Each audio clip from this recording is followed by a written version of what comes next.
ఎవరు పడితే వాళ్ళు చదవకుండా జర దమ్మున్న వాళ్ళు మాత్రమే చదవచ్చు. ఎందుకంటే ధైర్యం ఇగో ఎందుకు చెప్పి ధైర్యవంతులారా కదిలిరండి అని పెట్టినాం. ఇందులో చాలా భయంకరమైన లెక్కలు రాసి పెట్టాం అన్న, చాలా భయంకరమైన లెక్కలు రాసి పెట్టాం.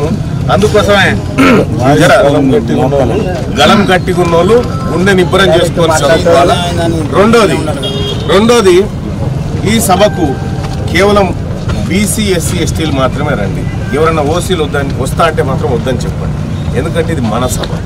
ఇన్ని రోజులు వాళ్ళ సభలకు పోయినాం, ఇప్పుడు మన సభ కోసం మనం పోవాలి, మన సభను మనం విజయవంతం చేసుకోవాలి. కాబట్టి దయచేసి మీ అందరూ సోదరులారా ఈ ఆర్ట్స్ కాలేజీలో జరిగేటువంటి భారీ బహిరంగ సభను విజయవంతం చేయడం కోసం మీరందరూ కూడా లక్షలాదిగా తరలి రావాలని చెప్పి మీ అందరినీ రిక్వెస్ట్ చేస్తూ ఉన్నా.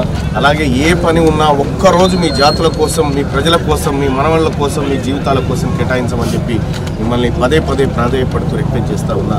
సో మొత్తానికి బీసీల యుద్ధ పేరు ఎలా ఉండబోతుందో చరిత్రలో నిలిచిపోయేటువంటి యుద్ధ పేరు. ఈ వరంగల్లో పెట్టిన ఏ సభ కూడా, ఈ వరంగల్ ప్రజలు ఆశీర్వదించిన ఏ యుద్ధాన్ని కూడా అన్ని సక్సెస్ అయినాయి ఇప్పటి వరకు, ఏది ఓడిపోలేదు. కాబట్టి వరంగల్ ప్రజల ప్రేమ, వరంగల్ బీసీల ధైర్యము ఆ స్థరికలో మనకు కనిపిస్తూ ఉంటుంది. కాబట్టి మొట్టమొదటిసారిగా 1,00,000 మందితోటి బీసీలతో ఇక్కడ సభ నిర్వహించబోతున్నాం.